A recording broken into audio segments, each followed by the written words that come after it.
Welcome back to how to play saxophone with melZebra. Today, lesson 2, we're going to work on how to make a sound.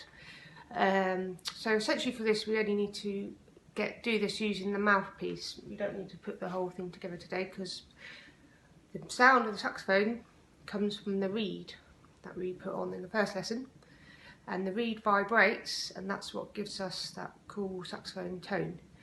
So we've got the reed all sorted out on the mouthpiece, and essentially, as I said before, we want that reed vibrating. So when it's in our mouth, we don't want to obstruct that reed at all by pressing it with our tongue or anything like that, because it needs to vibrate. So how we're going to do this, if you look carefully, we're going to put our lip slightly over our teeth, like here, and then we're going to press the back of the reed. So when you see the reed, the mouthpiece, there's a little gap. Can you see where the reed's coming away from the mouthpiece? That needs to be in our mouth. When it's not a gap anymore, that's where our lip is and our teeth. So we put that there, with our lip slightly over our teeth, like that. And then we can rest our teeth just on the top here, and then close our mouth round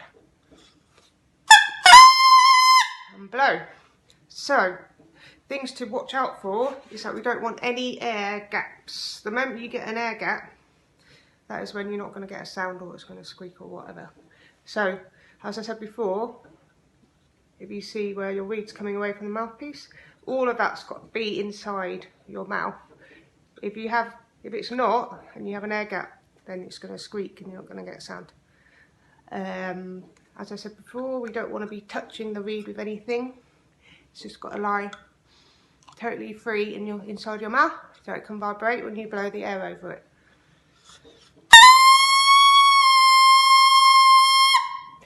You kind of need to push up slightly with your teeth and your mouth, pushing up and your teeth slightly pushing down, but not squeezing it so much so that you're not going to get anything either.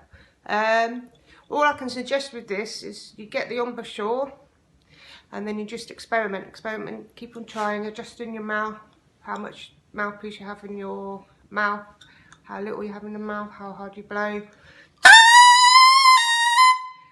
I used to take my mouthpiece when I drove around Edinburgh. When I used to live in Edinburgh, I used to take my mouthpiece in the car with me, just practicing, getting a sound. And then once you've got a sound, you can just practice long notes.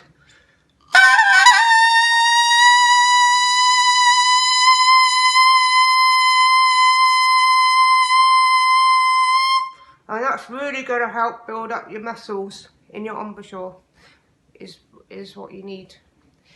Okay, well, good luck with that, and I'll see you soon for lesson 3, where we'll be putting the mouthpiece on the saxophone and playing our first note.